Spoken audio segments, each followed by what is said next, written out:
शील प्रभुपाद की, भगवान श्री चैतन्य महाप्रभु की। हाँ, अब कुछ लग रहा है। तो आज बड़ा ही शुभ तिथि है, पावन तिथि है, और इस पावन तिथि के अवसर पर हम लोग भगवान चैतन्य महाप्रभु के विभिन्न प्रकार की लीलाएं हैं, उनमें से कुछ लीलाओं के विषय में श्रवण करेंगे। भगवान चैतन्य महाप्रभु आए थे उस वस्तु को देने के लिए जो पहले कभी नहीं दी गई थी। मैं भी फास्टिंग ही कर रहा हूँ, पानी रखे तो प्यास लग जाएगा, हटा दो। अनर्पित चरिम चिरात करुणयावतीर्ण कलौ समर्पयितुं सन्नुतज्ज्वलः रसां स्वभक्ति श्रियः हरिपुरट सुंदरदुती कदम्ब संदीपितः सदा हृदये अस्फुरतु व सचिनंदन, सदा हृदय कंदरे अस्फुरतु व सचिनंदन। तो श्रीपाद जीव गोस्वामी, श्रीपाद रूप गोस्वामी अपने ग्रंथ ललित माधव के मंगलाचरण में यह श्लोक उद्धृत किए हैं। यह जो श्लोक है, मंगलाचरण मतलब मंगल करने के लिए आचरण। तो यह जगत को आशीर्वाद प्राप्त हो, इसलिए ये आशीर्वादमयी मंगलाचरण है। और इस मंगलाचरण में वर्णन किया गया है कि भगवान सचिनंदन गौर हरि सदा हृदय अस्फुरतु व सचिनंदन। ओ सचिनंदन गौर हरि सब लोगों के हृदय में अस्फुरित हो। हम लोगों के हृदय में आज काम वासनाएं स्फुरित हो रही है। जैसे ज्वाला उठता है ना, तो काम वासनाओं का ज्वाला प्रज्वलित हो रहा है। रूप गोस्वामी यहां पर कह रहे हैं कि सचिनंदन गौर हरि स्फुरित हो। सचिनंदन गौर हरि स्फुरित हो, इसका मतलब कि कृष्ण हमारे हृदय में रहें। ये आशीर्वादमयी कामना है। कोई कह सकता है कि कहने से थोड़े भगवान किसी के हृदय में आ सकते हैं। अब ये डिपेंड करता है कि कौन कह रहा है। ये रूप गोस्वामी कह रहे हैं, जो स्वयं रूप मंजरी हैं, भगवान चैतन्य महाप्रभु के कृपा पात्र हैं। वे कह रहे हैं, वे आशीर्वाद दे रहे हैं हम लोगों को कि गौर हरि सचिनंदन हमारे हृदय में सदा अस्फुरित हो। गौर हरि किस लिए आए थे, क्या प्रयोजन था? रूप गोस्वामी यहां पर कह रहे हैं कि महाप्रभु क्यों आए हैं। कहते हैं अनअर्पित, जो कभी अर्पित नहीं हुआ था उसको अर्पित करने के लिए, देने के लिए। कब से, कितना दिन से नहीं दिया गया? चिराग, कोई गणना नहीं है कब से वह नहीं दिया गया था। चिराग। और दो प्रकार के दाता होते हैं, एक मांगने पर देता है और एक बिना मांगे देता है। तो महाप्रभु उनमें से कौन दाता है? उन्हें महावदान्य कहा गया है, यानी बिना मांगे देने वाले। यहां पर मांगने पर भी लोग आनाकानी करते हैं। कल ही मैं गया था, हमारे एक भक्त हैं डी टेकर के मालिक, तो बात कर रहे थे। तो उन्होंने कहा प्रभु जी मैं आपको कितना दूं? तो मैं कहा कि ये तो भगवान वामन देव ने मांग सकते हैं कि कितना देंगे आप, मैं वो नहीं मांग सकता हूं, क्योंकि मैं यदि कम मांग दिया और आपका अपेक्षा ज्यादा है देने का तो मैं घाटा में पड़ जाऊंगा, और मैं कहीं ज्यादा मांग दिया तो आपकी नानी मर जाएगी। तो इसलिए आप ही डिसाइड करो कि आप क्या देना चाहते हो।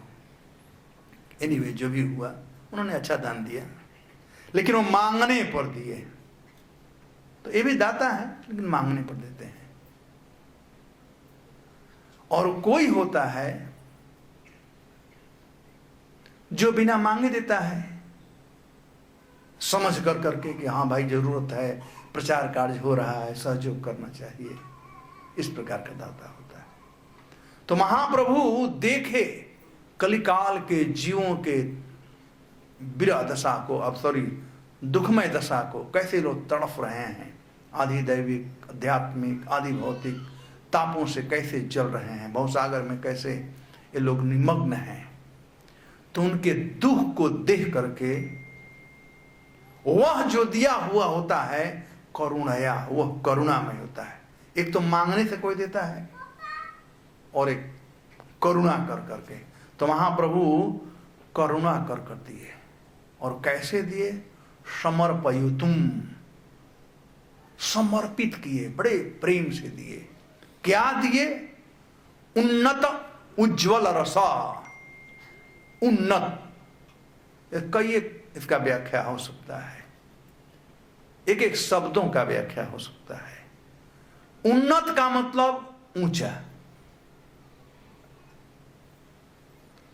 जो हमको भी ऊंचा कर दे। और उज्जवल मतलब जिसमें कोई कालिख न हो, धवल हो, बिल्कुल शुद्ध हो, बिल्कुल उन्नत उज्जवल रसा। उन्नत उज्जवल रस, वह रस जिसको पीने से हम बम ऊपर चले जाएंगे, ऊपर मतलब उन्नत हो जाएंगे। और वह क्या है? स्वभक्ति श्रेय, अपने भक्ति रूपी संपत्ति। आप सब भक्त लोग हो, आप लोग भगवान चैतन्य महाप्रभु कृष्ण के भक्ति रूपी संपत्ति। भक्ति को यहां पर कहा गया है स्व भक्ति श्रियम। श्रियम मतलब संपत्ति, धन, लक्ष्मी। तो यह देने के लिए महाप्रभु आए थे, उन्होंने यह दिया, इसको समर्पित किया। देना ऐसे फेंक देना भी देना हुआ, और प्यार से देना वह भी देना हुआ। पहले लोग दान वगैरह देते थे तो संकल्प लेते थे, हाथ पर पानी लेते थे। जैसे बलि महाराज, आपने देखा होगा, बलि महाराज दान दे रहे थे। आजकल वो चेक काट देते हैं, समझते हैं वही दान हो गया। तो समर्पयुतुम उन्नतोज्ज्वल रस स्वभक्ति श्रियम हरिपुरट सुंदर द्युतिकदम्ब संदीपित वे गौर हरि सदा सबके हृदय में निवास करें। अब चलिए स्वभक्ति श्रेय जो है उसका हम व्याख्या करेंगे। मैं सोचा था वही श्लोक लेकर के व्याख्या करूंगा उसके ऊपर ही, और उसमें जो कथाएं हैं उन कथाओं को हम लोग करेंगे। तो भगवान के विभिन्न अवतार हैं और भगवान के अवतारों के अलग अलग कारण है। सामान्य कारण तो है परित्राणाय साधूनाम विनाशाय च दुष्कृताम धर्म संस्थापनार्थाय संभवामि जुगे जुगे, ये सामान्य कारण है। लेकिन कुछ विशेष कारण है। कृष्ण आए विशेष कारण से आए, राम जी आए विशेष कारण से आए, अन्य जितने भी अवतार हैं वे युग के अनुसार आए। लेकिन भगवान चैतन्य महाप्रभु यदि देखा जाए कलयुग के युगा अवतार हैं भगवान कल के, जिनका भी अवतार बाकी है। चैतन्य महाप्रभु समस्त अवतारों के आधार हैं। वे आए और क्या देने के लिए आए? स्वभक्ति श्रियम, अपने भक्ति रूपी धन को, जिस धन को हम लोग भूल चुके हैं, उस धन को देने के लिए आए। भक्ति का मतलब होता है कि अपने जीवन को एक वस्तु पर, एक बिंदु पर स्थित करते हैं।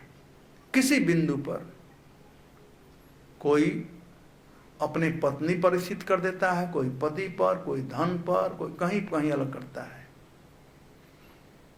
तो आप लोग देखे होंगे कि वो ज्योमेट्री में एक होता है ना, इसे सर्कल बनाते हैं, क्या कहलाता है? कैंपस। Campus, right. कैंपस का एक छोरा जो है वह रहेगा एक जगह पर, तो एक गोला बना सकते हो, थोड़ा बढ़ा बढ़ा करके दूसरा गोला, बड़ा बड़ा तीसरा गोला, कई एक गोला बना सकते हो और सब गोले समान होंगे, अच्छे लगेंगे, देख रहे, ठीक है ना? क्योंकि एक गोला जो है वह स्थित है। यदि उस पोस्ट को शिफ्ट करते जाओ, पहला वाला यहां रखो, दूसरा वहां रखो, तीसरा वहां रखो, तब क्या होगा? सब खिचड़ी बन जाएगा। तो हम लोगों के जीवन में क्या हुआ है कि हम लोग अपने कैंपस को, अपने लक्ष्य को बदलते गए हैं। हम समझते हैं यह प्राप्त कर लूंगा सुखी हो जाऊंगा, उसके लिए हमने लक्ष्य बनाकर काम किया। यह प्राप्त कर लूंगा सुखी हो जाऊंगा, उसके लिए काम किया। लेकिन ये सब लक्ष्य नहीं है। लक्ष्य है स्वभक्ति श्रेय। असली हमारा धन है वह है कृष्ण भक्ति। भगवान चैतन्य महाप्रभु इसी को देने के लिए आए। लेकिन सोचे कैसे मैं दूं इन लोगों को? तो वे शिक्षा दिए। ज्ञान प्राप्त होता है शिक्षा से, शिक्षा देने से। भगवान चैतन्य महाप्रभु टीचर हैं, शिक्षक हैं भक्ति चौक के। तो इसका वर्णन चैतन्य चरितामृत में किया गया है महाप्रभु के लिए। आप लोग मेरे पीछे दोहरा सकते हैं तो दोहराइए। वैराग्य विद्या निज भक्ति योग,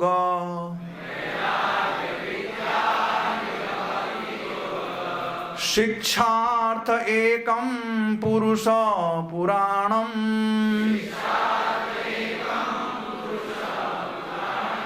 श्री कृष्ण चैतन्य शरीरधारी, कृपां बुधियस्तमहं प्रपद्ये।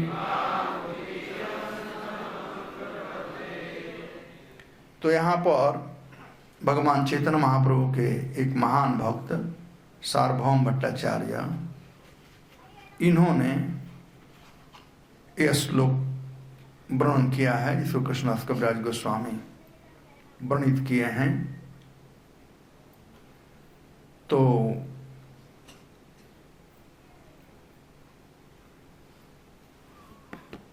यहां पर कहते हैं वैराग्य विद्या। वैराग्य विद्या को देने के लिए भगवान चैतन्य महाप्रभु इस धराधाम पर आए थे। मैं प्रभुपाद जी का ट्रांसलेशन पढ़ लेता हूं, अंग्रेजी में है, कोई बात नहीं। Let me take shelter of the supreme personality of godhead Shri Krishna, who had descended in the form of Lord Chaitanya Mahaprabhu to teach us real knowledge, his devotional service, and detachment from whatever does not foster Krishna consciousness. He had descended because he is an ocean of transcendental mercy. Let me surrender unto his lotus feet. तो भगवान चैतन्य महाप्रभु के विषय में बताया गया है, कहते हैं वैराग्य विद्या वो सिखाने के लिए आए हैं। क्या सिखाने के लिए? वैराग्य। इसका मतलब यह है कि हम लोग वैरागी नहीं हैं, हम लोग आसक्त हैं। हम लोग जन्म लिए थे तो क्या लेकर के आए थे? प्रभुपाद जी कहते हैं कैसे अटैचमेंट बढ़ती है। पहले जब जन्म लेते हैं बच्चा, थोड़ा जब समझने लगता है कुछ चीज, तो उसका अटैचमेंट उसके शरीर से होता है। पहले कोई भी चीज होगा उसको बांटेगा नहीं। मिठाई होगा चाहे मिट्टी ही क्यों नहीं हो, वो अकेला खाना चाहेगा। कोई लेना चाहेगा तो रोना शुरू करेगा, चाहे खिलौना क्यों ना हो, अपने भाई बहन किसी को देगा नहीं। राइट माता जी लोग, ये बात है ना, आप लोगों को एक्सपीरियंस है ना सबको। देखो छोटा बच्चा हो, 1 साल का बच्चा हो, उसके हाथ में चॉकलेट है, 2 चॉकलेट है, एक आप ले लो, रोना शुरू कर देगा। तो पहला आसक्ति उसका होता है उसके शरीर से।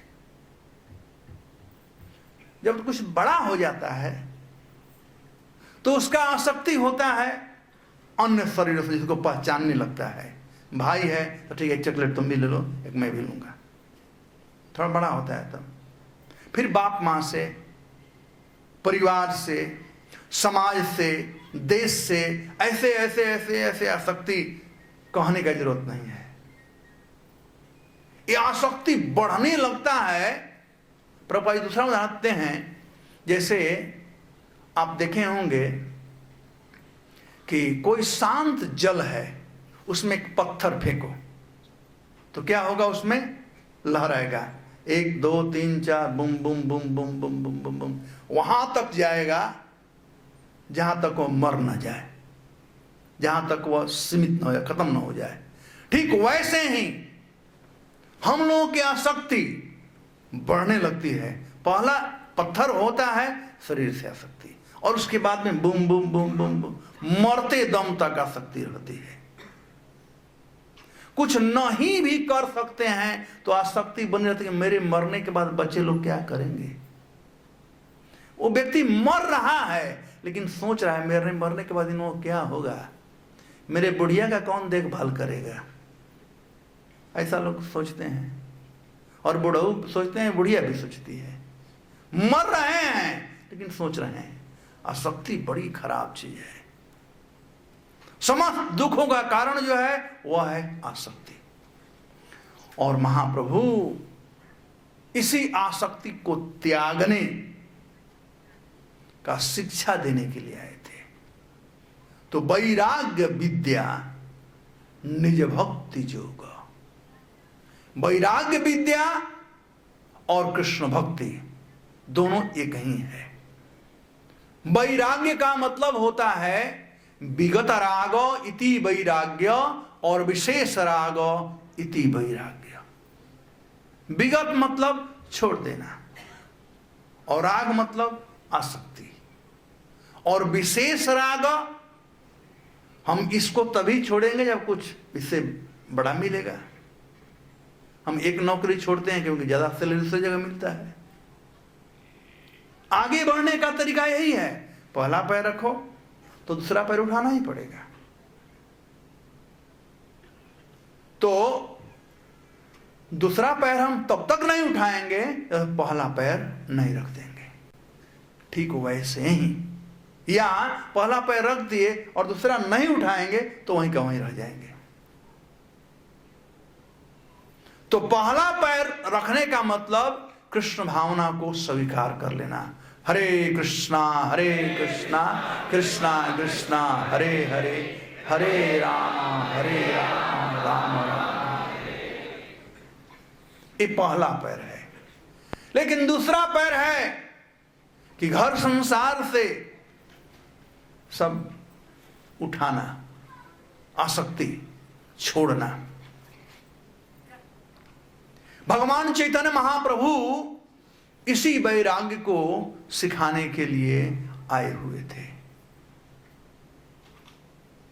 और इस वैराग्य को सिखाए। जब भगवान चैतन्य महाप्रभु नवद्वीप में थे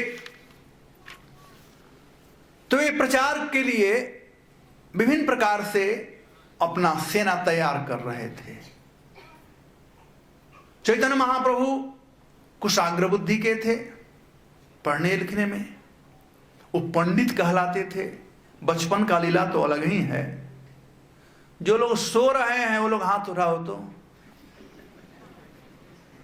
कोई सो रहा है? अच्छा, हरे कृष्णा। अब देखिए भगवान चैतन्य महाप्रभु बैराग सिखाने जा रहे हैं, ठीक है ना। आप लोग सीखिए थोड़ा बैराग, क्योंकि महाप्रभु टीचर हैं, सिखाने के लिए आए हुए हैं, सिखा रहे हैं। तो कैसे सिखा रहे हैं? पहले तो वे प्रयास किए नवद्वीप में कृष्ण भक्ति का प्रचार करने के लिए, लेकिन नवद्वीप पाखंडियों से भरा पड़ा हुआ था। नवद्वीप में सोचे कि अब ये हमारा जो वस्तु है इसको खरीदने वाला यहां पर कोई नहीं है, और जिस प्रकार से मैं कर रहा हूं शायद वो सही तरीका नहीं है, क्योंकि निमाई पंडित प्रखांड विद्वान थे, शास्त्रार्थ में लोगों को हराते थे ऐसे वैसे। तो अब चैतन्य महाप्रभु जिस प्रयोजन के लिए आए थे, कृष्ण वर्णा तुषा कृष्ण सांगो पांगास पार्थ जगई संकीर्तना प्रायंती ही सुमेधा, संकीर्तन जग करने के लिए और कराने के लिए आए थे। तो महाप्रभु षडभुज रूप में, यानी गौरांग महाप्रभु के रूप में, कृष्ण के रूप में और चैतन्य और राम के रूप में, तीन रूप में कई एक बार इसको अपने इस रूप को दिखाए हैं। आज की कथा में भी वह रूप देखने को मिलेगा। तो राम के रूप में मर्यादा सिखाने आए थे, कृष्ण के रूप में कृष्ण प्रेम का स्वादन करने और कराने आए थे, लीला करने के लिए, और चैतन्य महाप्रभु के रूप में सामान्य जन को कृष्ण प्रेम देने के लिए आए थे। साक्षात श्री कृष्ण थे, लेकिन चैतन्य महाप्रभु के रूप में आए थे, कृष्ण चैतन्य नाम ने। तो वे भगवान देखे कि जो मैं सौदा बेचना चाहता हूं अब इस तरह से नहीं होगा। तो उन्होंने, उनके पिताजी का देहांत हो गया था और पुत्र का धर्म है कि अपने पिता का पिंड दान करे। तो महाप्रभु के विलास के आविर्भाव का लीला आज मैं आप लोगों को सुनाऊंगा। कृष्ण विलास, कृष्ण प्रेम के उत्पत्ति का लीला आज सुनाऊंगा। जेवा सुने ईश्वर गया विजय, गौरचंद्र प्रभु तारे मिलिब हृदय। जो लोग भगवान चैतन्य महाप्रभु के गया जाने का ये जो प्रसंग है वह सुनेगा तो भगवान चैतन्य महाप्रभु से उसका साक्षात्कार होगा उसके हृदय में। गौरचंद्र प्रभु तारे मिली वह हृदय, उसके हृदय में आकर करके गौरचंद्र प्रभु मिलेंगे। तो ये लीला है भगवान चैतन्य महाप्रभु के गया जाने का, गया यात्रा। आप में से कितने लोग गया का नाम सुने हैं? हमारे गांव में एक लड़का था, उसका नाम भी था गया। तो एक बार हमने पूछा वो कहाँ गया का? गया गया गया गया गया गया। तो गया बड़ी पवित्र नगरी है। मेरा सौभाग्य है, उधर से तो जन्म हुआ ही है, लेकिन सेवा करने का भी सौभाग्य प्राप्त है बिहार में। तो गया में विष्णुपाद का मंदिर है और वहां पर पिंडदान होता है। गयासुर नाम का एक असुर था, लेकिन वो विष्णु भक्त था। ये देखिए, गयासुर विष्णु भक्त, बहुत बड़ा तपस्या किया था, और तपस्या के परिणाम स्वरूप जब भगवान आए तो कहे वर मांगो।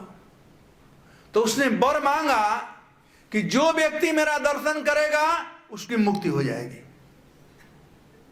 भगवान ने कहा मस्त, भगवान तो वर नहीं, सॉरी ब्रह्मा जी, उसने कहा कि ब्रह्मा जी से कि जो व्यक्ति मेरा दर्शन करेगा उसकी मुक्ति हो जाएगी। आई थिंक भगवान शिव थे, शिव ही हैं जो कि कुछ भी देते हैं उत्तर उसका।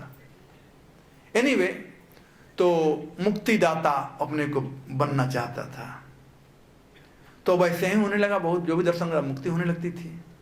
तो सब देवता लोग परेशान हो गए कि हम तो बिना काम के हो जाएंगे। जमराज जी सब लोग सब भगवान विष्णु के पास गए। तो भगवान विष्णु आए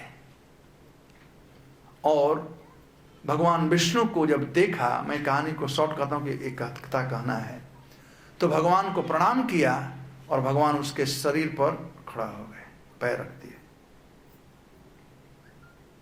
अब उठने का सवाल ही नहीं है, भगवान का पैर, भगवान कहते तुम यहीं रहोगे। तो बोला मैं खाऊंगा क्या? तो भगवान ने कहा कि तुम चाहते थे ना कि तुम्हारा दर्शन करते हैं लोगों को मुक्ति हो जाए, तो जो लोग अपने पितरों को पिंड देने के लिए यहाँ पर आएंगे और जो पिंड होगा वह तुम्हारा भोजन होगा और तुम्हारा जो इच्छा था वह पूरा होगा कि लोगों को मुक्ति होगी। तो आज भी लोग गए जाते हैं पितरों के पिंड के लिए। तो अश्विन महीना था, पितृपक्ष का समय था। तो भगवान चैतन्य महाप्रभु कुछ समय पहले अपने पैतृक स्थली बांग्लादेश गए थे। और जब बांग्लादेश गए थे तो बांग्लादेश से जब आए तो बीच में जब आए तो उस समय में उनकी जो पत्नी थी पहली लक्ष्मी प्रिया, उनका देहांत हो गया था। तो महाप्रभु का पुनः विवाह हुआ था विष्णु प्रिया से, कुछ दिन रह रहे थे और महाप्रभु की इच्छा हुई कि जो एक प्रेम लीला है, कृष्ण प्रेम लीला, कृष्ण भक्ति का प्रचार प्रसार वाला लीला, अब उसको करना चाहिए। भगवान चैतन्य महाप्रभु अपने माता सची माता से एक कहे कि माता देखो, पिताजी को देहांत हुए बहुत दिन हो गया और मैं बड़ा हो गया हूं और मुझे गलियों में चलना मुश्किल हो गया है। तो मां ने कहा क्या बात हुआ पुत्र? तो कहा लोग ताना मार रहे हैं, लोग कह रहे हैं बेटा बड़ा हो गया, पिता को मरे इतना दिन हो गया, अभी तक पिंडदान नहीं किया पिता का। तो इस प्रकार से महाप्रभु एक कहानी बनाए। वो तो चाहते थे कुछ और काम करना और लोग कहते थे, कहवालते थे महाप्रभु। तो वे आकर के और मां से कहे। मां ज्यों ही सुनी कि गया जाएगा, ऑलरेडी विश्वरूप को खो चुकी थी, अकेले थे विशंबर। एक बार बांग्लादेश गए तो प्रथम पत्नी का देहांत हो गया। कोई अनहोनी ना हो जाए ऐसा सोच कर करके माता सची विभिन्न प्रकार से चिंतित थी। मुख्य करके वह विष्णु प्रिया के लिए, घर के लिए, अपने लिए चिंतित थी कि बेचारी विष्णु प्रिया, उसके प्राण है गौरहरि, उसका प्राण है। विष्णु प्रिया किसी की पूजा नहीं करती थी, विष्णु का नहीं, किसी का नहीं, केवल गौरहरि का पूजा करती थी, क्योंकि गौरहरि साक्षात श्री कृष्ण है, उस रूप में नहीं, अपने पति के रूप में। पहले जमाने में विवाह होता था बचपन में ही, 12 साल 13 साल 500 साल पहले का बात है। तो बचपन में ही तो विष्णु प्रिया आ गई थी घर, विवाह हुआ था। तो विष्णु प्रिया को सोच करके माता को दुख हो रहा था, अपने लिए भी दुख हो रहा था कि विशंबर चला गया, सॉरी विश्वरूप चला गया, ये भी नहीं चला जाए, तो बार बार शंका हुआ करता था। तब महाप्रभु विभिन्न प्रकार से माता को समझाने में सक्षम हो गए। कह कर करके देखो लोग ताना मार रहे हैं और ऐसे भी पुत्र का धर्म है, मैं बेटा हूं, मेरा धर्म है कि पितृऋण को मैं चुक्ति करूं। पितृगण निस्तार तो करिते बा जाबे तुमी अपना लगिया तोरे की बोलिब आमी। अब माता सची कहती है कि मैं क्या बोल सकती हूं। अब तुम पितरों के निस्तार करने के लिए तुम जा रहे हो, मैं ना थोड़े बोल सकती हूं, मैं ना नहीं बोल सकती हूं, लेकिन हां भी नहीं बोल सकती हूं ना। अपना लगिया तोरे की बोलीबे आमी, अपने लिए अपना मेरा दुख क्या है इसके लिए मैं तुम्हें क्या बोल सकती हूं। सची माता अपने दुख को छिपा कर करके अपना दुख नहीं बोली, बल्कि विष्णु प्रिया के दुख से वो दुखी थी। और इसका वर्णन वृंदावन दास ठाकुर विष्णु प्रिया के दुख का जो वर्णन की है माता सची, वास्तव में हृदय विदारक दुख है। तो एनीवे, तो पहले कही और उसके बाद में उनके मुख से नहीं रहा गया, तो अपना दुख भी अब प्रकट करते हुए कह रही है। गाया जज आबे बाप सुनरे निमाय, मुरना में एक पिंड दिबेरे तथाय।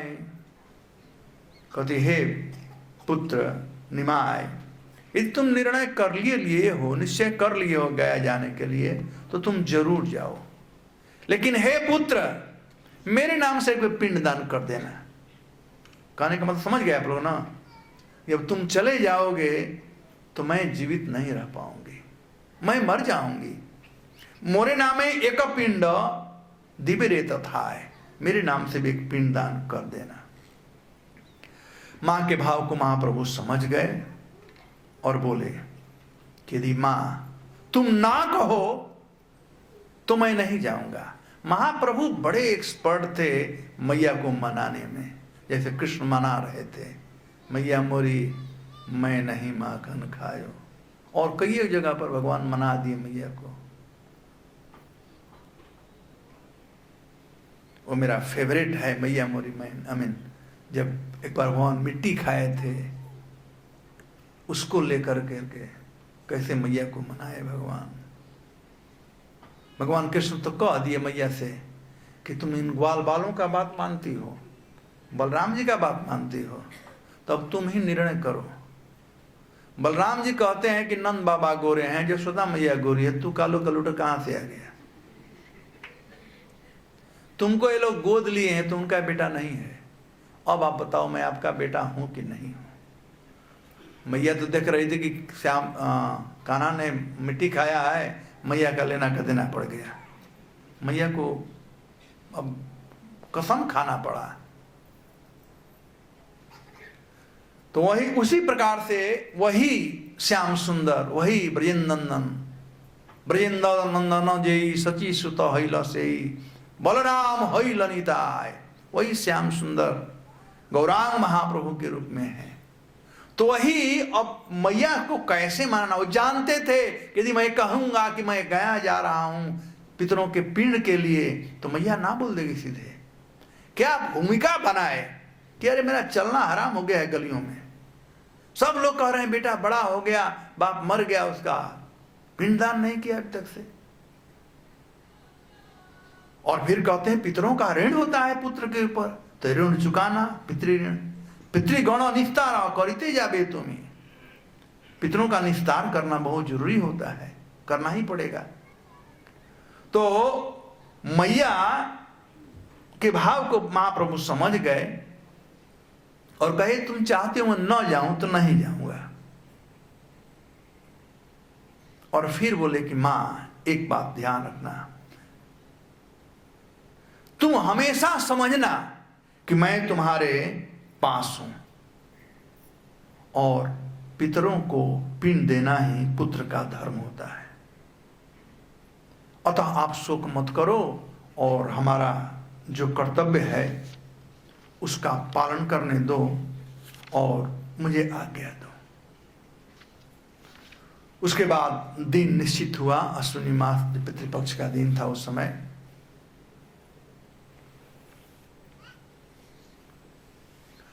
अब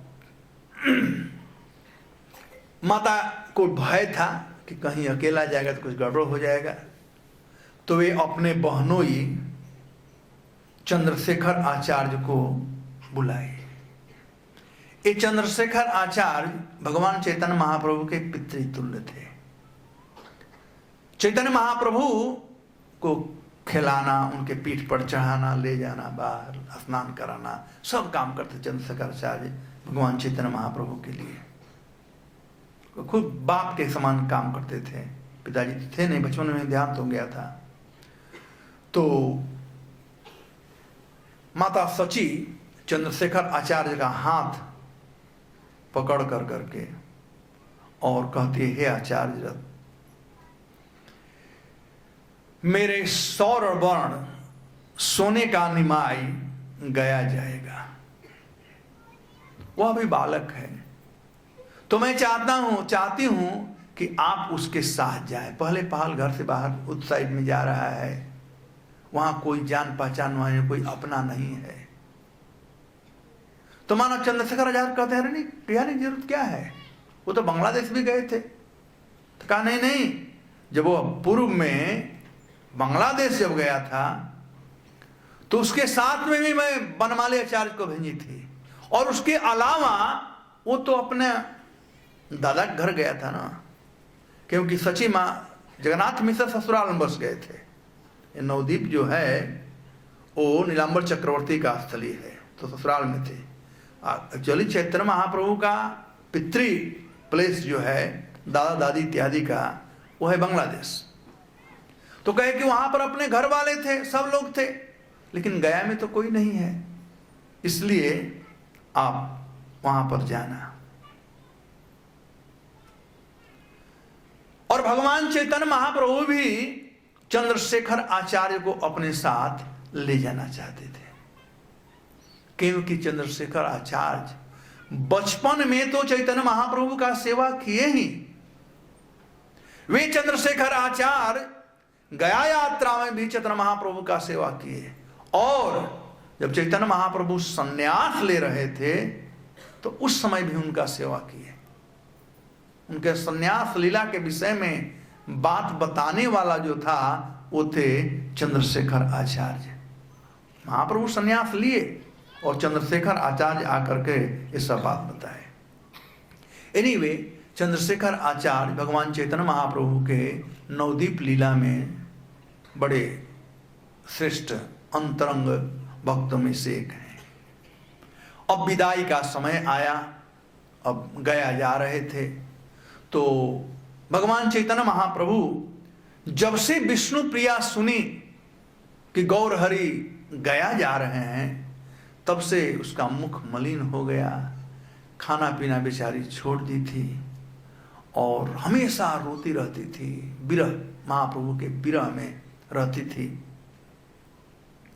उसका रूप देखा नहीं जा रहा था। विष्णु प्रिया कितनी सुंदरी,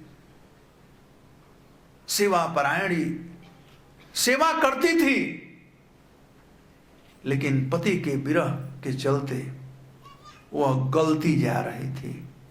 माता सची से देखा नहीं जा रहा था। तो अंततः विदाई से पूर्व भगवान चैतन्य महाप्रभु विष्णु प्रिया के पास गए और देखे कि वे किस प्रकार से विषाद के सागर में मग्न हो गई है। अब यह बात सुनते ही कि महाप्रभु गौर हरि गया जा रहे हैं, मानो विष्णु प्रिया का प्राण निकल रहा हो। यह वैसा ही प्रसंग था जिस प्रकार से भगवान श्री राम जब वन को जा रहे थे और जानकी को राम राज न मिले, उससे जानकी को दुख नहीं कुछ भी था। वो प्रसन्न थी, राम राज जा रहे हैं तो हम भी चलेंगे, लेकिन जब कहे कि नहीं जा सकती हो, अब क्या दुख पिता होगा। और वैसा ही परिस्थिति कुछ विष्णु प्रिया के साथ था। अब महाप्रभु विभिन्न प्रकार के बातों से विष्णु प्रिया को समझाने का प्रयास किए। कहते हैं, प्रियतमे, तुम व्यर्थ की चिंता कर रही हो। मैं जा रहा हूं। सभी पुत्रों का यह धर्म होता है कि यह कार्य करना। मैं जा रहा हूं और एक पितृ ऋण चुका करके और मैं आ जाऊंगा। तुम व्यर्थ क्यों रो रही हो? विष्णु प्रिया केवल आंखों से उसके आंसू बह रहे थे, कुछ बोल नहीं रही थी। और महाप्रभु जब देखे विष्णु प्रिया की इस दशा को तो महाप्रभु विष्णु प्रिया का आलिंगन किए। आलिंगन किए विष्णु प्रिया को और कहे कि देखो प्रीते में, मैं इस शुभ कार्य के लिए जा रहा हूं। जब तक से तुम प्रेम से अनुमति नहीं दोगी, तुम मेरी सहधर्मणी हो, तो यह मेरा कार्य पूरा नहीं होगा।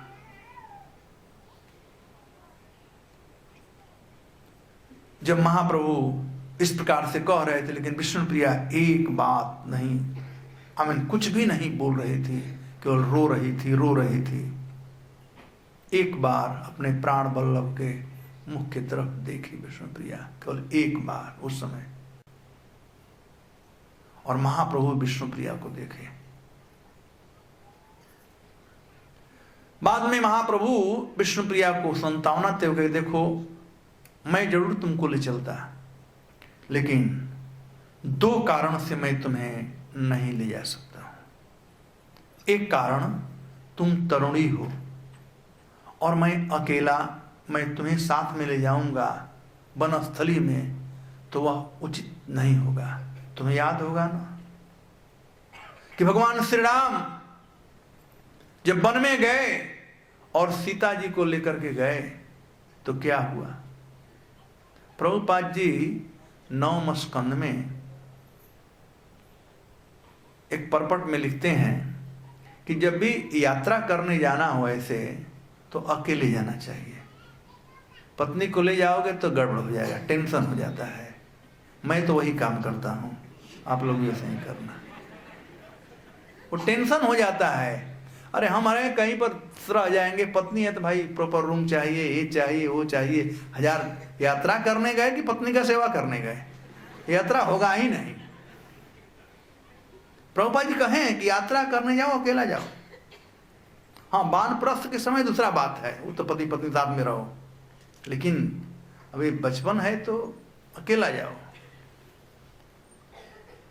तो भगवान चैतन्य महाप्रभु विभिन्न प्रकार से समझाने का प्रयास किए, कहे कि तुम तरुणी हो, नवज्योति हो, और तुमको मैं साथ ले जाऊं वो ठीक नहीं है।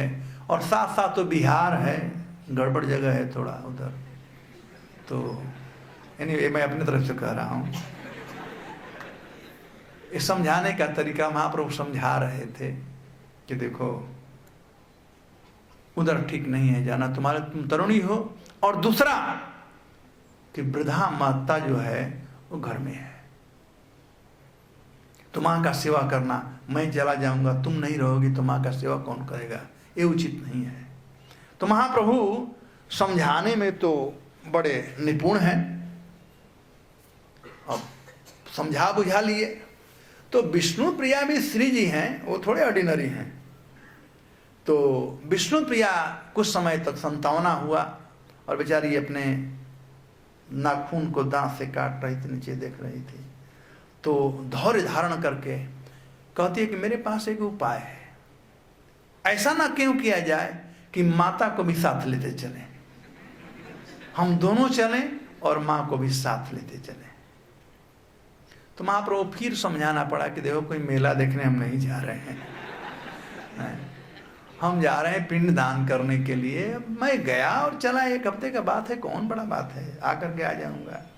किसी प्रकार से महाप्रभु समझाए।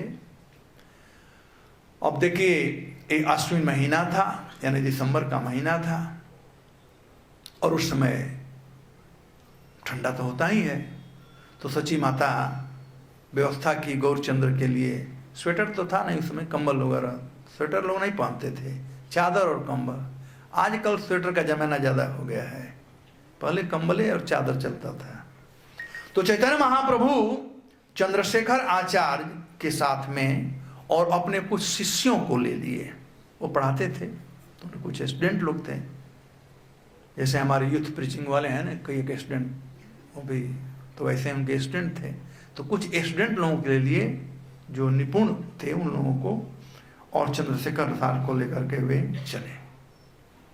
महाप्रभु का यात्रा प्रारंभ हुआ। जाते जाते बिहार पहुंचे और बिहार में सर्वप्रथम मंदराचल गए।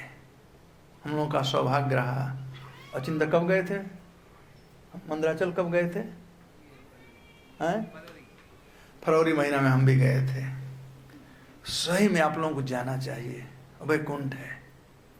आज भी पोल्यूशन उतना नहीं है और एक ऐसा पर्वत है जिस पर एक भी वृक्ष नहीं है, घास नहीं है, बिल्कुल जैसे शिवलिंग होता है ना, वैसे ही पर्वत है। और नजदीक जाकर देखोगे तो सांप जैसे रस्सी से हुआ था ना समुद्र मंथन, तो रस्सियों का और सांप के क्वाइल का उसमें दाग है ऐसे। तो महाप्रभु मंदराचल पर्वत गए और वहां पर भगवान मधुसूदन का दर्शन किए। पहले ये भागलपुर डिस्ट्रिक्ट में पड़ता है, बांदा सब डिवीजन में है यह। वही तो बिहार के हो गया। हाँ, मैं समझ गया। लेकिन वो मंदराचल पर्वत कहलाता है। मंदार बिहार वाले बोलते हैं, हाँ, लेकिन शास्त्र में मंदराचल है। तो मंदार पहुंचे महाप्रभु और वहां मधुसूदन का दर्शन किए। आप लोगों को पता होगा कि जब समुद्र मंथन हो रहा था तो जब पर्वत रखा गया तो डूब रहा था, तब भगवान कच्छप रूप से आए, उसको अपने पीठ पर धारण किए। लेकिन जब मथनी महने लगे तो पर्वत ऊपर जा रहा था, तो उसको दबाने के लिए भगवान वहां पर आए पुनः मधुसूदन के रूप में। कई एक रूप में भगवान वहां पर अवतार लिए, 2-3 रूप में। तो वही है भगवान मधुसूदन। आज भी भगवान मधुसूदन का श्री विग्रह वहां पर है। लेकिन ये मुगल लोग अत्याचार कर करके उस मंदिर को तोड़ दिए थे। तो फिर बाद में जो वहां पर जो पुजारी लोग हैं वो साउथ इंडियन पुजारी है वैद्य। तो उन पुजारी लोग लेकर के आए भगवान मधुसूदन को। नीचे आज भी मंदिर है और ऊपर आजकल जैन लोगों का एक दरासर है, वहां पर बना दिए बाद में। तो नीचे मधुसूदन भगवान है। तो भगवान चैतन्य महाप्रभु वहां पर जब दर्शन किए और हाँ, जब महाप्रभु जा रहे थे, एक बात मैं भूलिए गया है, जाते जाते गांव गांव में हरिनाम संकीर्तन कर रहे थे। और जो लोग भगवान चैतन्य महाप्रभु का दर्शन किए और नाम संकीर्तन सुने, नाचते गाते, केवल दर्शन मात्र से ही सब लोग पवित्र होकर के कृष्ण भक्त बन जाते थे। गांव के गांव भक्त बनते थे होलसेल। जैसे महाप्रभु झारखंड जा रहे थे सबको भक्त बनाते हुए, वैसे गांव के गांव लोगों को वो भक्त बनाते जा रहे थे महाप्रभु। मंदार में महाप्रभु 1-2 दिन रुके, वहां नाम संकीर्तन किए। तो उनके जो स्टूडेंट लोग थे नवद्वीप में, विद्या के लिए काशी, मिथिला, नवद्वीप और कांची, ये 4 विद्या के गढ़ थे। जनकपुर या मिथिला, जनकपुर। तो ये नवद्वीप के ब्राह्मण थे, ब्राह्मण के बच्चे थे। ब्राह्मण लोग बड़े एक्सपर्ट होते हैं रिचुअल्स में, नियम कानून में। तो उन लोगों ने देखा, ये जो शिष्य लोग थे महाप्रभु के, जो स्टूडेंट लोग थे, उन लोगों ने देखा कि दक्षिण भारत के जो ब्राह्मण लोग हैं वो बहुत कुछ नियम कानून पालन नहीं करते हैं। तो उन लोगों का ये लोग निंदा करने लगे, और चंद्रशेखर आचार्य भी। तो महाप्रभु सोचे इन लोग कैसे हम समझाऊं मैं इन लोगों को। तो एक दिन महाप्रभु वहाँ पर एक नदी है और जिसका नाम है चीर नदी। तो महाप्रभु वहाँ पर चीर नदी में स्नान किए और एक लीला किए बुखार का। तो महाप्रभु को बुखार आ गया और बहुत बुखार, 105 से 6 डिग्री हो गया, हमें इतना बुखार हो गया। अब ये लोग बड़े परेशान हो गए कि अब क्या करना चाहिए, क्या करना चाहिए। अब आकर के महाप्रभु से अपराध का क्षमा मांग रहे हैं कि हो सकता है हम लोगों से कोई अपराध हो गया, आपका सेवा हम ठीक से नहीं कर पाए, जिसके चलते आपको ये बुखार हो गया। वे लोग बहुत प्रकार से औषधि लाए, वैद्य को बुलाए, लेकिन महाप्रभु का बुखार ठीक नहीं हो रहा था।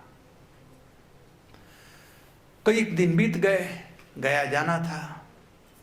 तब महाप्रभु ने कहा कि सभी ज्वरों का ये तो सामान्य ज्वर है, अरे भवरोग का भी दवा है। भक्त पद धूलि जार, भक्त पद जल, भक्त भुक्त अवशेष, 3 महाबल। ये 3 चीज ऐसा है जो बहुत शक्तिशाली है। भक्त पद धूलि, भक्तों के चरणों का रज, भक्त पद जल और भक्तों का पादोदक, पाद धोया जाता है जल, चरणामृत, और भक्त भुक्त अवशेष, और भक्तों के जूठन जो होता है खाने के बाद, महाप्रसाद, 3 महाबल। ये 3 शक्तिशाली पोटेंट हैं जो कि समस्त दुखों को दूर करने वाले हैं। तो महाप्रभु वही बात कहे, तबे प्रभु व्यवस्थित औषध आपने, सर्व दुख खंडे विप्र पादोदक पाने। तब महाप्रभु ने कहा कि देखो ऐसा करो कि जो मधुसूदन के सेवक लोग हैं उनके चरण कमलों को धो कर करके और वो पादोदक लेकर के आओ, यानी चरणामृत लेकर के आओ, वही मेरा बीमारी ठीक कर सकता है। अब तो कहा जाता है मरता क्या नहीं करता। अब सब के सब भागे, और जिन पंडितों के विषय में लोग बात करते थे अब तक से कि ऐसे हैं, नियम नहीं जानते हैं, ये करते हैं, अब उनके पास गिड़गिड़ाने लगे, उनके चरणों को धोए और चरण धो करके चरण धोया हुआ पादोदक लेकर के आए और महाप्रभु पान किए। और तब ये लोगों को समझ में आ गया कि हम लोगों ने अपराध किया था, और आकर के महाप्रभु के सामने ये लोग अब अपने गिल्ट को छिपा नहीं पाए, कह दिए अपने कमी को कि हम लोगों ने अपराध किया था, इन पश्चिमी साउथ इंडियन ब्राह्मणों के निंदा कर करके, तो वही कारण था कि आपको ये बुखार हो गया था। तो हरिभक्ति विलास में कहा गया है, विष्णु भक्ति विहीना जे चांडाल प्रकीर्तिना, चंडालपि वै श्रेष्ठा हरि भक्ति परायण। जो हरि भक्ति परायण है, जो कृष्ण भावना भावित है, वह सबसे श्रेष्ठ है। विष्णु भक्ति विहीन जे चंडाल प्रकीर्तिना, जिसमें विष्णु भक्ति नहीं है, जो कृष्ण का भक्ति नहीं है, वो चंडाल से भी नीचा है। परिकीर्तिना, सबसे चंडाल से भी नीचा है। लेकिन चंडालो अपि, लेकिन कोई चंडाल भी हो, कुत्ता खाने वाला हो, चंडालो अपि वही श्रेष्ठा हरि भक्ति परायण। तो जो भक्ति नहीं करता है वो चंडाल से भी नीचा है। लेकिन यदि चंडाल ही भक्ति करता है तो वह श्रेष्ठ है। वही श्रेष्ठा, वही मतलब निश्चय ही, हरिभक्ति विलास में वर्णन, वही श्रेष्ठा, वह निश्चय ही श्रेष्ठ है जो भक्ति करता है। वैसे ही भागवतम वर्णन किया गया है, अहो बत सपचो गरियान यजिह्वाग्रे वर्तते नाम तुभ्यम, ते पुस्तपस्ते जुहुषस्नुनार्जान गृह्यन् ब्रह्मान चुड़यन्ति गणयन्ति ये ते। कहते अहो बत सपचो गरियान, अरे उन लोगों को क्या कहना है, जो स्वपचो गरियान, जो पापी से पापी हैं, चंडाल हैं, कुत्ता खाने, स्वपच, स्व मतलब कुत्ता, पच मतलब पचाने वाला, खाने वाला, कुत्ता खाने वाले चंडाल हैं। लेकिन यह जिह्वाग्रे वर्तते नाम तुभ्यम, जिसके जिह्वा के अग्रभाग पर हे भगवान आपका नाम हो, यह जिह्वाग्रे वर्तते नाम तुभ्यम ते पुस्तपस्ते जुहू सस्नार्ज, उसने तपस्या दान धर्म सब कर लिया है। ब्रह्मान चुनंती गृहंती ते, वो ब्रह्मा से भी सर्वश्रेष्ठ है। तो कृष्ण भक्त का बड़ा ही महिमा है। एनीवे, इस प्रकार से भगवान चैतन्य महाप्रभु वहाँ कुछ दिन रह करके गया धाम गए। गया धाम गए, विष्णु मंदिर में गए, विष्णुपाद मंदिर में, और भक्तों के साथ में खूब कीर्तन किए, उद्दान कीर्तन किए। जैसे आज हरिनाम भक्त लोग गा रहे थे, नाच रहे थे, ये उद्दान कीर्तन है। पहले ऐसे ही कीर्तन होता था, उद्दान कीर्तन। उद्दान मतलब ऊपर नीचे वाला। ये आजकल रास डांस करते हैं घूम कर करके, ये पता नहीं कहाँ से आ गया, ये नौटंकी। ये सब जगह है उद्दान। उद्दान मतलब ये वाला। हम लोग पहले वही सीखे हैं, हम लोग वही किए हैं अब तक से, ये रास डांस नहीं किए हैं। ये तो माता जी लोग के लिए चलता है, आजकल लड़के माता जी हो गए हैं,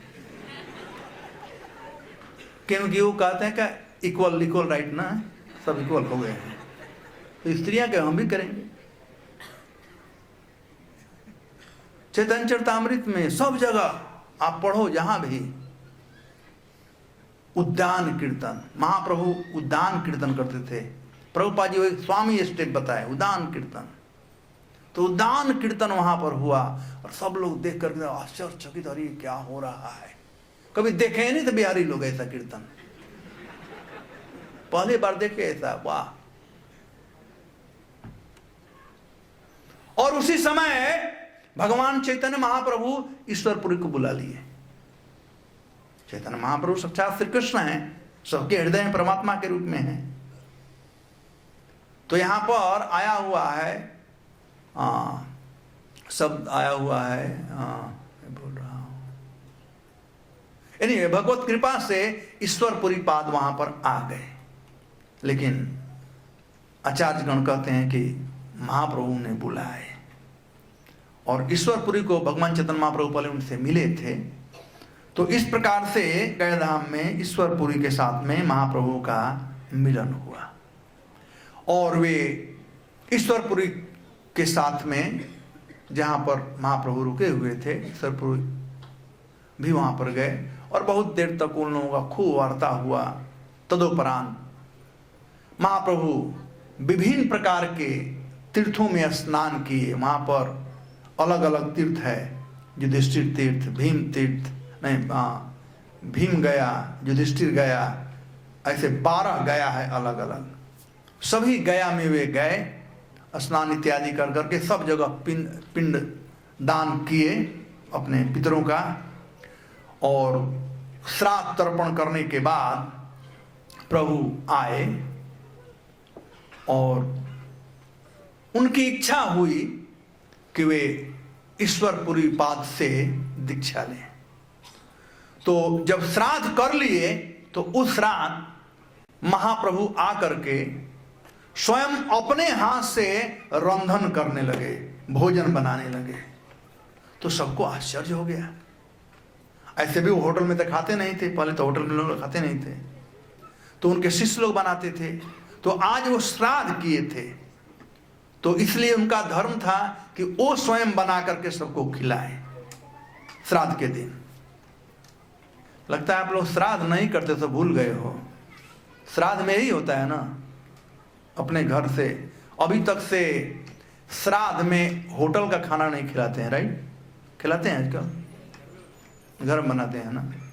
तो महाप्रभु स्वयं अपने हाथ से बनाए और ईश्वरपुरी को प्रथम भगवान को भोला कर ईश्वरपुरी को खिलाए।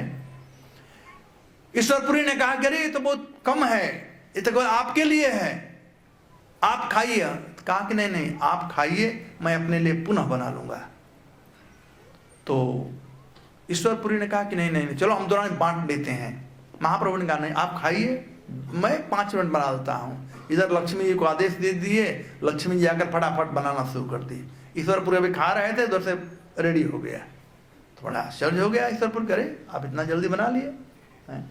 तब दोनों लोग प्रसाद ग्रहण किए। शाम के समय तृतीय पहर में प्रसाद बनाना शुरू किए थे। शाम को प्रसाद खाए और पूरी रात चैतन्य महाप्रभु एक तरह से ईश्वरपुरी को सब बात बताए कि आप जो हैं, देखिए कृष्ण प्रेम ईश्वरपुरी के गुरु माधवेंद्र पुरी पाद प्राप्त किए थे और वे उस कृष्ण प्रेम उन्नत उज्जवल रस जो बात आया था उसको संचारित किए थे ईश्वरपुरी के हृदय में, और ईश्वरपुरी के हृदय से स्फुरित होकर के चैतन्य महाप्रभु में आया और वहां से प्रेम फल हम लोगों के पास प्राप्त हुआ।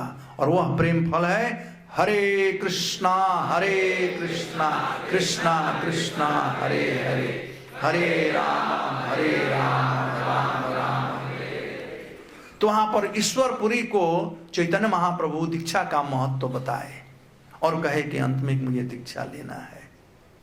तो वहां पर 10 अक्षर का गोविंद मत कृष्णाय क्लीन कृष्णाय गोविंदाय गोपीजन वल्लभाय स्वाहा, ये मंत्र ग्रहण किए ईश्वरपुरी से। और ज्यों ही ये मंत्र प्राप्त किए, अब कहना क्या था, अब महाप्रभु प्रेमावेश हो गए, लगे रोने और साथियों की विकार आने लगा नाम लेते लेते, और सब लोग जुट गए वहां पर, इतना हुंकार कर रहे थे और ईश्वरपुरी रो रहे हैं, महाप्रभु रो रहे हैं, अश्रुधारा इतना बह रहा है, पूरा परिवेश एक अलग ही हो गया था। बाद में चैतन्य महाप्रभु अपने बाह्य रूप में आए और फिर शांत हुए। तदोपरांत वहां पर 2-3 घटना और हुआ है, मैं उन 3 घटनाओं का वर्णन करूंगा, उसके बाद मैं वाणी का विराम दूंगा। तो जब वहां पर रह रहे थे, एक दिन रहे, कीर्तन खूब हो रहा था, सब गयावासी लोग हरिनाम कर रहे थे। एक दिन भगवान चैतन्य महाप्रभु विभिन्न स्थलियों का दर्शन कर रहे थे। तो एक जति का स्थली था और एक जति थे जो सैकड़ों साल से 100 साल से ज्यादा से तपस्या कर रहे थे और एक गुफा में रहते थे। चैतन्य महाप्रभु उस गुफा में प्रवेश किए और जति का ध्यान टूट गया। वहां पर कभी कोई नहीं आता था, 100 साल से तपस्या कर रहे थे, उनका ध्यान टूट गया। जब ध्यान टूटा तो चैतन्य महाप्रभु का दर्शन किए और चैतन्य महाप्रभु का वो षडभुज रूप में दर्शन किए। तब जति बताए कि पूर्व काल में कैसे उनके गुरु ने कहा था कि वे वहां पर जब सैकड़ों साल तक तपस्या करेंगे तो तपस्या के फलस्वरूप भगवान का दर्शन होगा। कुछ लोग कहते हैं कि वे जति और कोई नहीं थे, माधवेंद्र पुरी पाद थे, और माधवेंद्र पुरी पाद से चैतन्य महाप्रभु का मिलाप हुआ। माधवेंद्र पुरी पाद इस धराधाम को छोड़कर चले गए थे, लेकिन कुछ लोग कहते हैं इस गुफा में रहते थे, महाप्रभु का प्रतीक्षा कर रहे थे, और उसके बाद वो अंतर ध्यान हो गए वहां से। उसके बाद उन्होंने जब बाहर आए तो एक बूढ़ी थी, एकदम बिल्कुल दुबली पतली एकदम ऐसी थी। तो वह बुढ़ी कही कि देखो मेरा पति, उसका नाम है शंकर और मेरा नाम है पार्वती, मैं यहां पर निवास कर रही हूं और प्रतीक्षा कर रही हूं तुम्हारा। तुम अपने चरणों को हमारे सिर पर रखो, ये मेरी इच्छा है। और यहीं दूरी पर तिलोत्तमा नाम की एक अप्सरा है, उसका तुम उद्धार करना अपने चरणों से। तब भगवान चैतन्य महाप्रभु का चरण धूलि प्राप्त की और वहां पर भगवान चैतन्य महाप्रभु, भगवान शिव और पार्वती का दर्शन किए, वे चले गए। उसके बाद जैसा कि माता पार्वती ने कहा था, वे आगे गए तिलोत्तमा के पास। तिलोत्तमा कथा इस प्रकार से है, एक दिन इंद्र अपने यहां पर अमरावतीपुरी में अपने सिंहासन पर बैठे हुए थे, नाच गान हो रहा था और वहां पर नारद मुनि भी आए हुए थे। आजकल हम लोगों को भी लोग बुला देते हैं, शादी विवाह कोई फंक्शन होता है तो बुला देते हैं, लेकिन गड़बड़ी है कि आजकल कॉकटेल पार्टी चलता है। वहाँ इंद्र के पास कॉकटेल पार्टी नहीं चल रहा था, बल्कि भगवान का गुणानुवाद हो रहा था। तो वहां पर नारद जी देखे एक तिलोत्तमा नाम की अप्सरा थी, वह वीणा बजा रही थी। तो नारद जी सोचे कि तो अपराध कर रही है, कहे कि मेरे अलावा केवल माता सरस्वती के हाथ में ही वीणा रह सकता है, कोई तीसरा नहीं रह सकता है। तुम अपराध कर रही हो, इसलिए तुम जाओ पाषाण बन जाओ। और नारद जी गुस्सा करके वहां से चल दिए। तब इंद्र को बड़ा क्षोभ हुआ, दुख हुआ और तिलोत्तमा को इंद्र अपने राइट साइड में बैठा लिए, संतावना देने लगे इत्यादि। और उनके लेफ्ट साइड में सची बैठी थी। जब सची देखी कि तिलोत्तमा को इतना ही प्यार कर रहे हैं, तो आप समझ सकते हो पत्नी को क्या होता है। अब उन्हें बहुत गुस्सा हुआ और उन्होंने कहा कि ठीक ही नारद जी ने कहा, तुमको श्राप दिया है पत्थर बनने के लिए, लेकिन मैं श्राप देता हूं अभी पत्थर बन जाए। वो तुरंत पत्थर बन गई। और बेचारे इंद्र से मैं क्या करूं?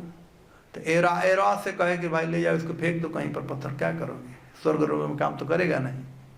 तो एरावत अपने सूंड में उठाए, पत्थर को फेंक दिए और पत्थर गया में आकर गिरा।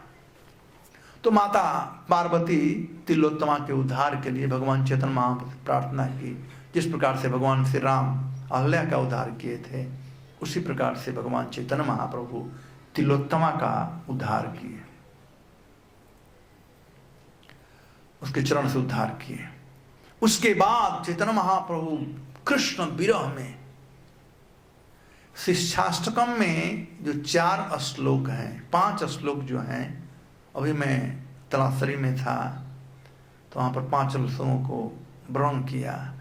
वो महाप्रभु के बाह्य शिष्टाष्टक का एक एक शब्द, एक एक श्लोक, 8 केवल श्लोक है, लेकिन उन्नत उज्जवल रस से भरा हुआ श्लोक है। पहला जो श्लोक है उसमें नाम का महिमा बताया गया है। दूसरा श्लोक है उसमें नाम की शक्ति का बताया गया है। तीसरा श्लोक है शुद्ध रूप से जो नाम जप करे, तृणादपि सुनिचन भाव होना चाहिए। और चौथा और 5वां श्लोक है, वह है बाह्य स्थिति क्या हो जाती है जो शुद्ध नाम लेता है। न धनम न जनम न सुंदरीम कविताम वा जगदीश कामये मम जन्मनि जन्मनीश्वरे भवता भक्तिर अहेतुकी त्वयि। अहेतुकी मतलब कृष्ण को प्रसन्न करने वाली भक्ति, और कुछ नहीं। और बाद में कहते हैं विरह भावनाते अयि नंद तनुजम किम करम पतितम माम विषमे भवाम बुधौ कृपया तव पाद पंकज स्त धूलि सदृशम विचिंतयन।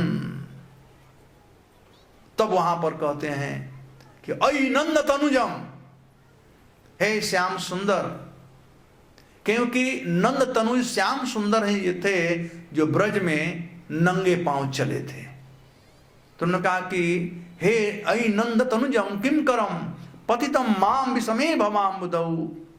हे नंदनंदन श्याम सुंदर, मैं विषय भवसागर में पड़ गया हूं, कृपा करके, कृपया तो पाद पंकज, कृपा करके आप मुझे धूलि सदृशम विचिंतयन, मुझको अपने चरणों के धूलि के समय अपने तुच्छ कहकर कहते हैं, हमको वहां पर स्थान दीजिए। और बाद में कहते हैं नयनम गलत श्रद्धारया गदनम बदनम गदगदुर्दया गया पुलकय नचती गदा तो नाम ग्रहणी भविष्यति। अब यहां से अंतरंग भाव शुरू होता है। और उसके बाद आता है हमें इसमें भी नयनम गलद अश्रु, नयनम मतलब आंखों से, गलद गलद मतलब पिघला हुआ, ये बर्फ जम जाता है और बाद में गलने लगता है, कहते हैं तक गलद, पिघला हुआ यानी शीतल। आंखों से अश्रु कैसा, दो प्रकार का आंसू होता है, गर्म होता है, ठंडा होता है। तो दुख का आंसू होता है वो गर्म होता है, आप लोग टेस्ट कर लेना। और कभी आनंद होता है, आंसू चूता है तो ठंडा होता है। आप में से कितने लोग हैं जो ठंडा आंसू का अनुभव किए हैं? कोई है? गर्म आंसू कितने लोगों का अनुभव है? सब लोगों को अनुभव होगा। इस संसार में दुख ही दुख, आनंद है ही कहाँ। अभी हम लोग उस परिस्थिति पर नहीं आए हैं। रोमांच कंपास तरंग बांजो। तो महाप्रभु कहते हैं नयनम गलदश्रुधारया बदनम, बद न, बद मतलब बाणी, बदनम नयनम गलदश्रुधारया बदनम गदगद हृदया गिरा। जब एक वाणी से नाम आए, जब जिह्वा पर नाम आ जाए, कैसे जुगायितम निमिषेण चक्षुषा प्रविशायितम शून्यायितम जगत, नहीं वो तो आगे वाला हो गया ना। नयनम गलदश्रुधारया बदनम गदगद हृदया गया पुलकै पुलकै निचितम, निचितम, नि मतलब साफ हो जाना, चितम मतलब चित। जब कब वो दिन आएगा कि आंखों से अश्रुधारा बहेगी, जब जिह्वा पर आपका नाम आएगा, हृदय साफ हो जाएगा, ये कब दिन आएगा? और अंत में कहते हैं जुगायितम नमीषेण चक्षुषा प्रविशायितम शून्यायितम जगत सर्वम गोविंद विरहेण में। यही भाव चैतन्य महाप्रभु को गया में प्राप्त हुआ। तो कभी कभी लोग बात करते हैं तो मैं कहता हूं कि कृष्ण कॉन्शसनेस का जन्म जो हुआ वो बिहार से हुआ, वो गया से हुआ था।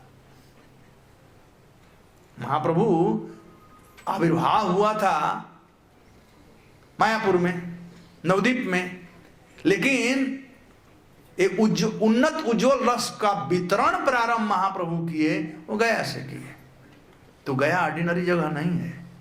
हम लोगों का एक वहां पर केंद्र है, 15-20 ब्रह्मचारी लोग हैं, अच्छा प्रचार हो रहा है। आप लोग कभी जाना, आपको प्रसाद फर्स्ट क्लास का मिलेगा गया में, चिंता मत करो, रहने का जगह भी मिलेगा। तो गया वह स्थली है।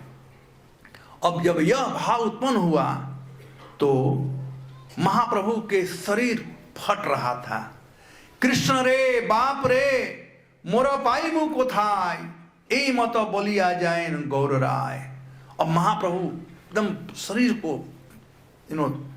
फाड़ रहे थे, जुगायितम निमेषेण, और पुकार रहे थे कृष्ण बाप रे मोर पाई मु को थाय, हे कृष्ण मैं आपको कहां प्राप्त करूंगा, कहां मिलूंगा, ए मत बोलिया जाएन गौर राय।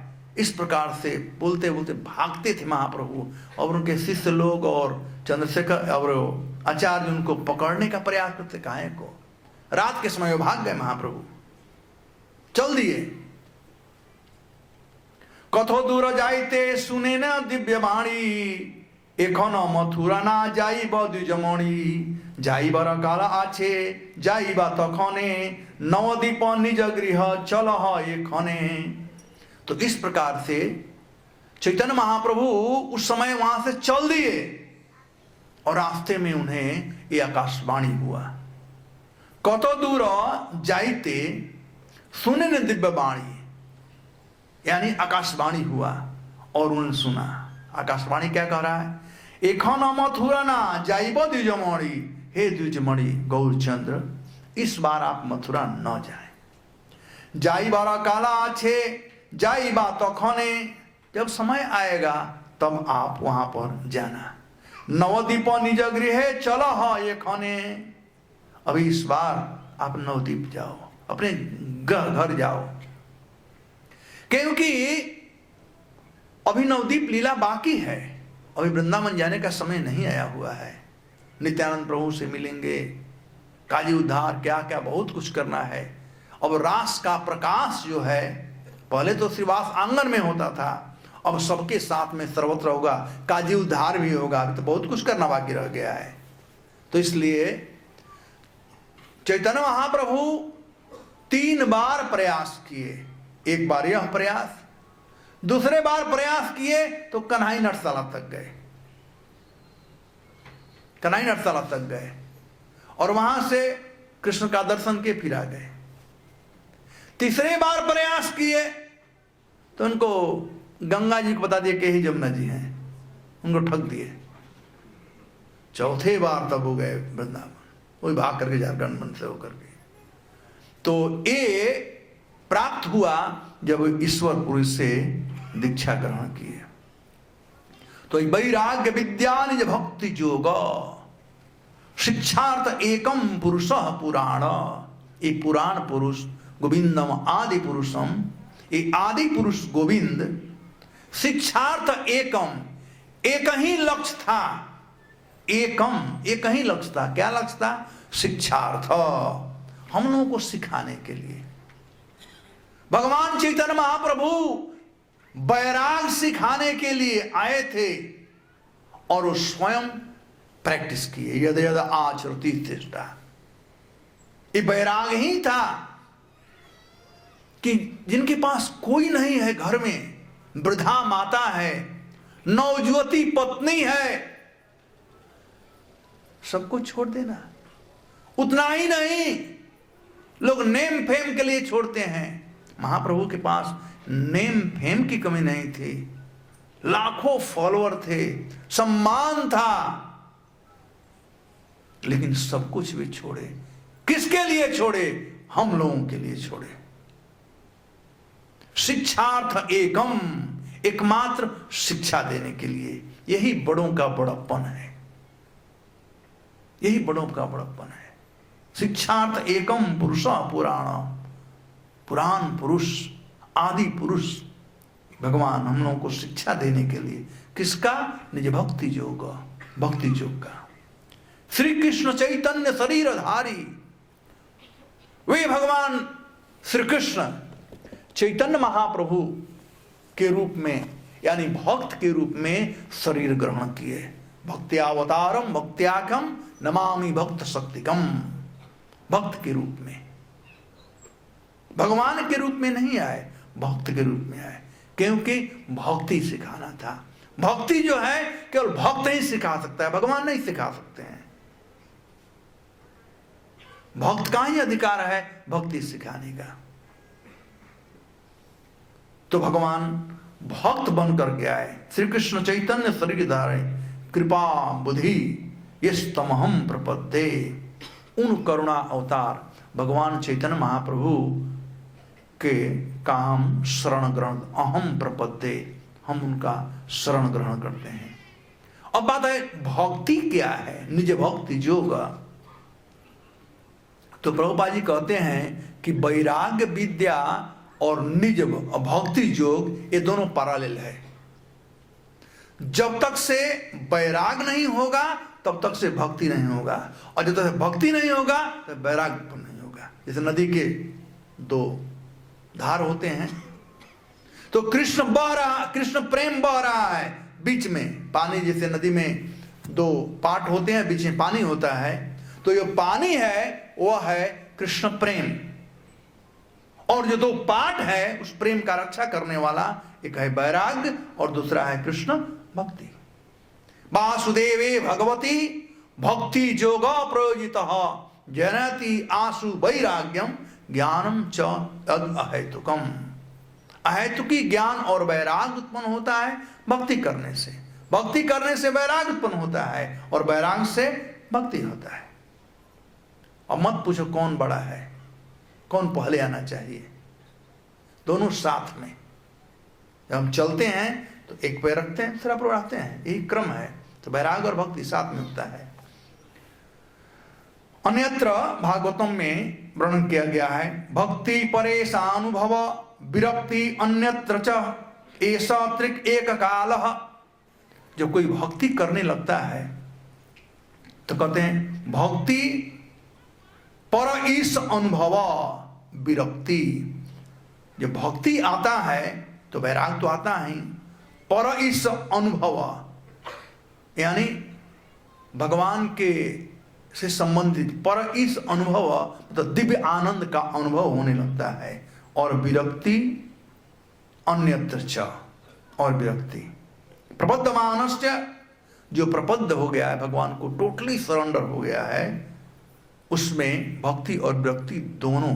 जो भक्ति होती है तो विरक्ति और कृष्ण प्रेम, यानी तीनों, भक्ति विरक्ति और कृष्ण प्रेम तीनों किसको आता है?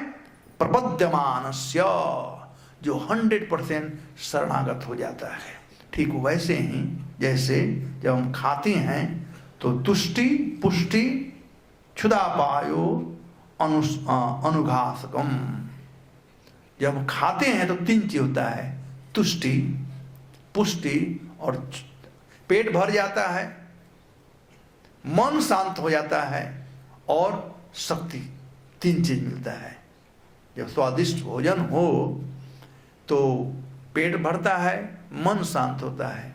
कभी कभी लोग कहते हैं इतना अच्छा स्वादिष्ट प्रसाद है, पेट तो भर गया लेकिन मन नहीं भरा है, कहते हैं ना, एक्सपीरियंस है ना आप लोगों को। और कभी कभी जो दुबला होना चाहते हैं जैसे मेरे जैसे लोग, तो जबरदस्ती कहते हैं मन भर गया पेट नहीं भरा है, पतला होना है थोड़ा, क्या करेंगे, हमारा चिंता हंस रहा है, वही करता है सब। तो भक्ति ऐसे ही है, जैसे स्वादिष्ट भोजन हो, तुष्टि पुष्टि क्षुधापाय, ये तीनों हो जाता है। वैसे ही जो व्यक्ति शरणागत हो जाता है, उस शरणागत भक्त को 3 चीज प्राप्त होता है, कृष्ण भक्ति, कृष्ण प्रेम और विरक्ति। तो भगवान चैतन्य महाप्रभु इसी बात को सिखाने के लिए आए हुए थे। तो आज बड़ा शुभ दिन है, भगवान चैतन्य महाप्रभु का आविर्भाव तिथि है। तो जैसा कि मैं शुरू में कहा था कि रूप गोस्वामी जो आशीर्वादमयी मंगलाचरण गाए हैं, सदा हृदय कंदरे अस्फुरतु वौशचिनंदन, तो रूप गोस्वामी की कृपा को हम लोग प्राप्त करें। आज गौरहरि से प्रार्थना करें कि हमारे हृदय में आप ही विराजमान हो। हमारा हृदय जो है काम क्रोध मोह मत्सर्य लोभ इत्यादि 6 विकार हैं, इन सब से भरा हुआ है। और यही जो 6 विकार है यह भवरोग का कारण है। अयि नंद तनुजम किम करम पतितम विषमे माम भवाम्बुधौ भव अम्बुधौ। तो भव अम्बुधौ का कारण क्या है? ये 6 विकार। और कहाँ पर है? हमारे हृदय में। तो वह वहाँ से हट जाए और गौरहरि हमारे साथ रहे। गौरहरि कब हमारे साथ आएंगे? बाप तब खुश होता है जब बेटे को चॉकलेट दो, तब, यही ना। तो गौरहरि के एक पुत्र हैं,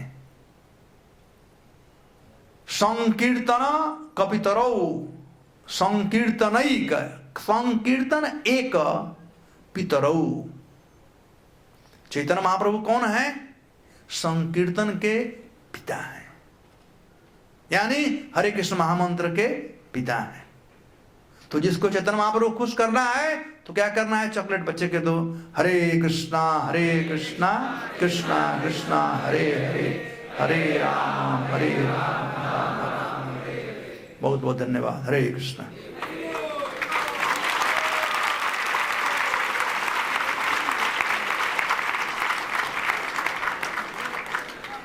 धन्यवाद। अब अभिषेक की तैयारी करनी है तो चलिए आप लोग। धन्यवाद। No question.